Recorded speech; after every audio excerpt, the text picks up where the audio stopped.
1350, what we know as the idyllic French countryside was a living hell. For more than 15 years, the people had suffered at the hands of English invaders. Little did they know that this war would last for another 100 years. But through this crucible of fighting, famine, and plague, there would emerge the modern nation of France.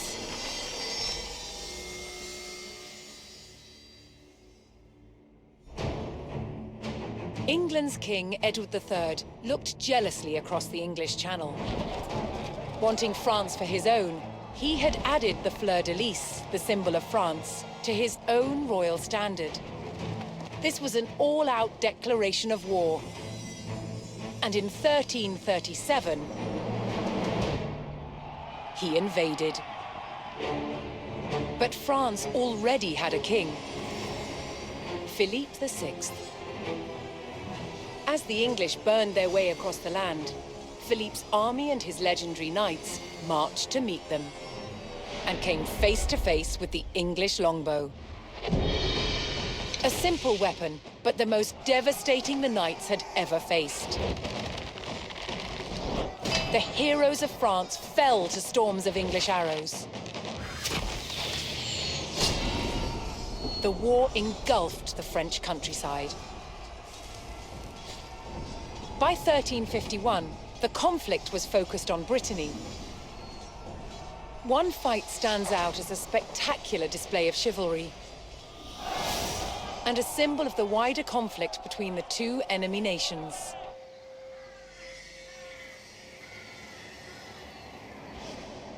The Combat of the 30 is still commemorated here in Brittany.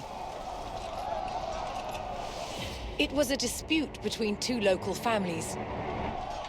Supported by the opposing sides in the war, the French and English commanders decided to settle it through a trial of knightly combat.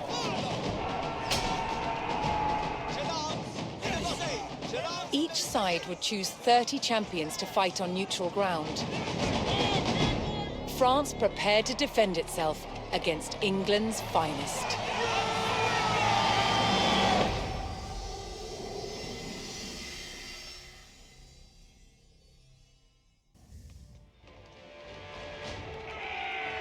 Intent on ending the suffering of the French peasantry, Sir Jean de Beaumanoir sent a challenge to the English commander. 30 champions on each side would compete in a tournament for final claim to Brittany. With the battleground of the halfway oak agreed upon, Sir Jean set out to gather support from local knights.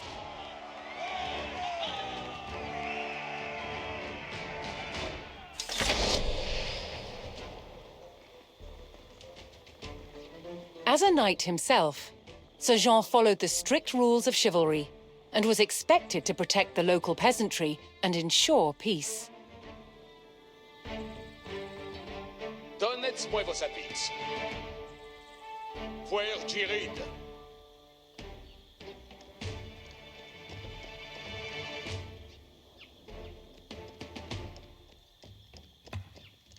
Je ris dans vos volets.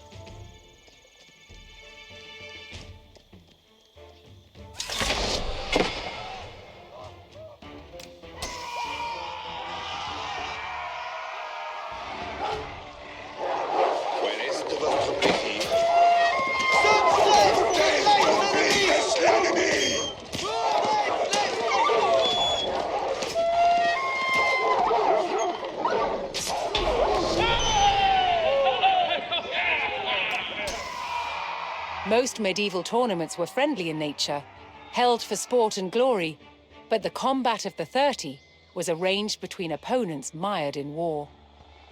English raids had torn through the countryside of Brittany and brought great hardship to the people. Honneur est d'obéir, certes.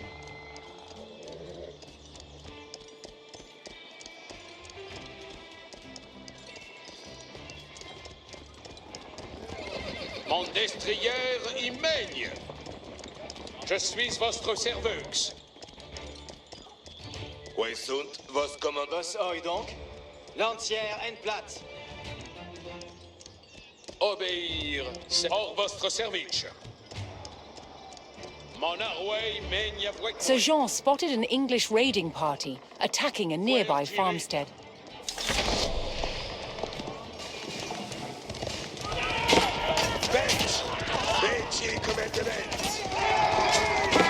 Honor est d'obéir. Traître ennemi! Vengeance, vengeance!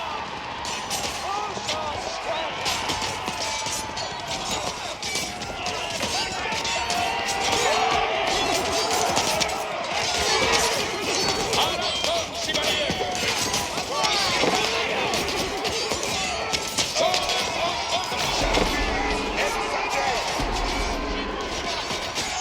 Résulte votre commandement!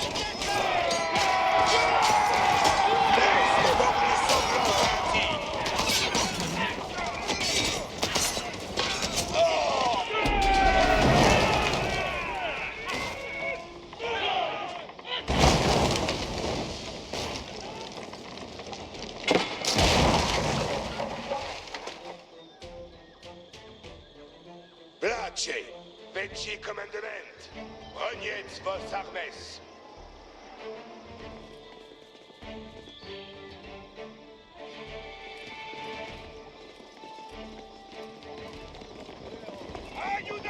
Aveillez votre, veci commandement. Comme vos blessed. Je tempère au service. Eject down, postier. Reste sans foi! Dicte-moi la besoin. Voilà, je me Honor est d'obéir!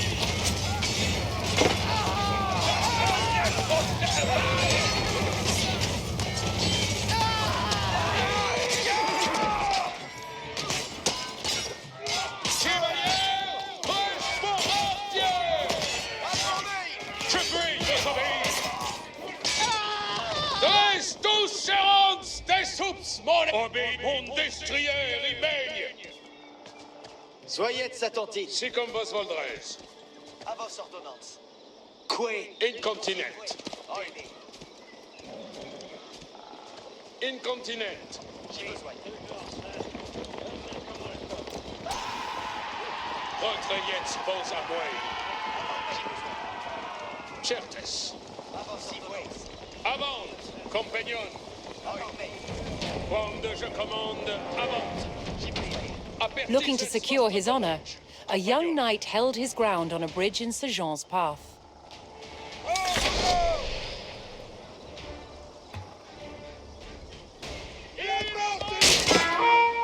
Il nous a chien!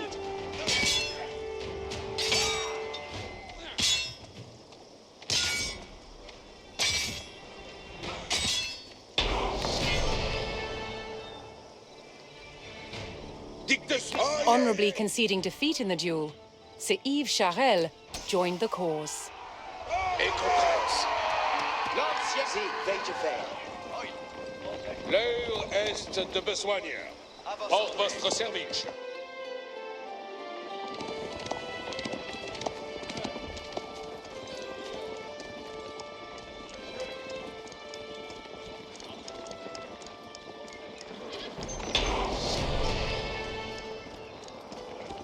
Bien savez quoi. Sir Jean entered the staging area for the tournament, where he prepared to choose which knights would join him in battle.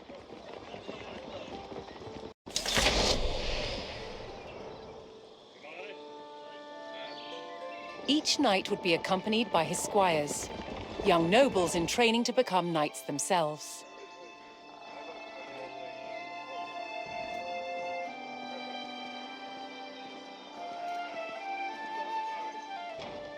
Donnez-moi vos advices.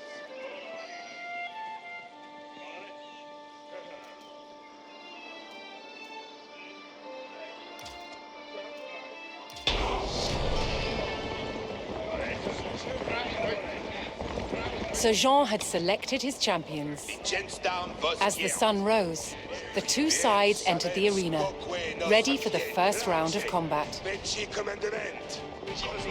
Beige. Veci commandement. Obéisse. Mon aoe mène avec moi.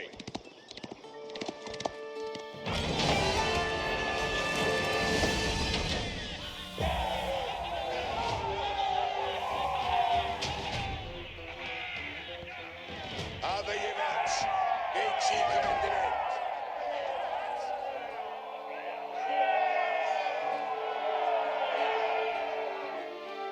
Aveillez match. Un pied ci, un pied là. Let's stop. En avoué. Lace. Veci commandement.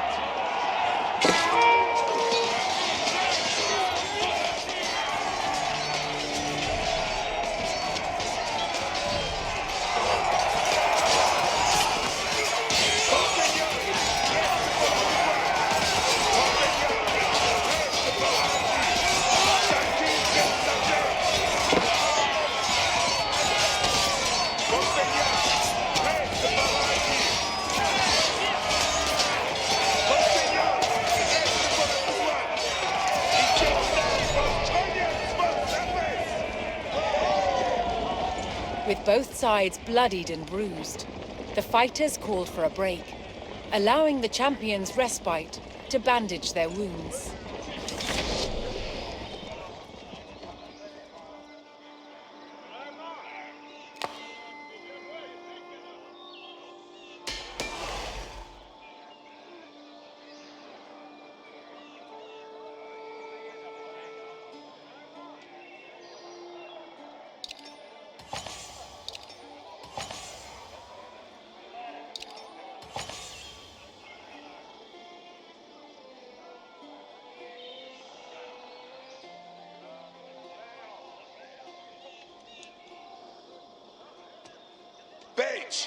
Veci commandement.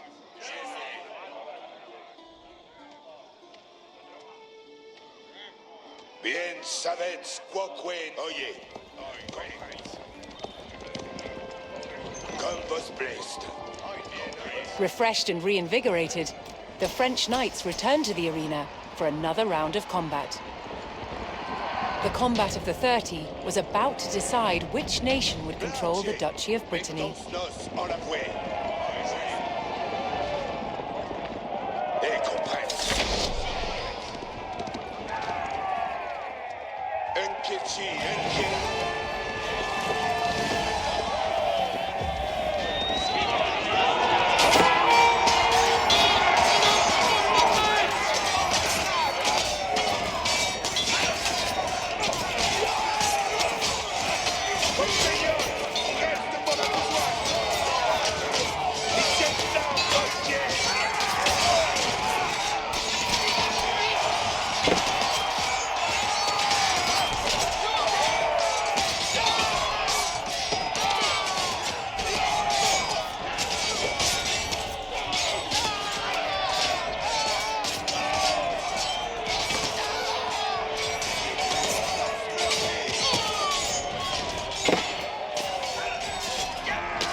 Triumphant, Sir Jean de Beaumanoir and his loyal knights claimed victory. The combat of the 30 had decided control of Brittany in favor of the French. Little did the two sides know, this was just the beginning of a bitter war that would outlive them all.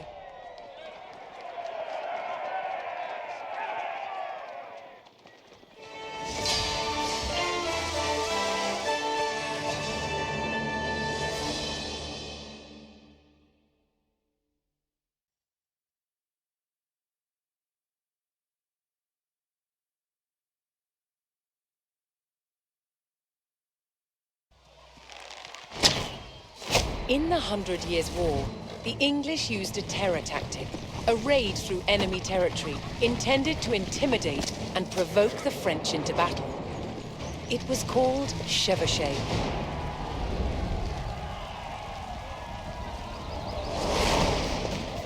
The principal weapon for chevauchée was fire. And one of the ways it was delivered was with incendiary arrows. Challenge with incendiary arrows? Keeping them alight. One type of incendiary arrow was fueled with gunpowder. You've got charcoal, got sulfur, and we've got saltpeter. Saltpeter is the main ingredient. The more oxygen you put into it, the hotter it burns. Of course, when it's on an arrow, when it's being shot, you've got a turbocharged airstream. The chemicals are bound together with brandy, left to dry, and poured into a linen bag. The extra long arrowhead is inserted into the bag and then tied off to secure it. It is then sealed by dipping it into boiling tree resin. This resin, which itself is highly flammable, provides a waterproof casing. It also shields the burning gunpowder so the wind doesn't put it out in flight. Now that looks deadly, and I really want to shoot it. The art to shooting an incendiary arrow is timing. Too early, and it will go out. Too late, it will spit at you like a dragon.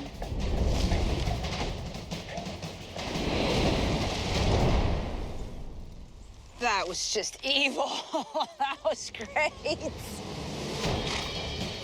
The word chevauchée means horse raid, and it was mobile light horsemen who spearheaded the attacks.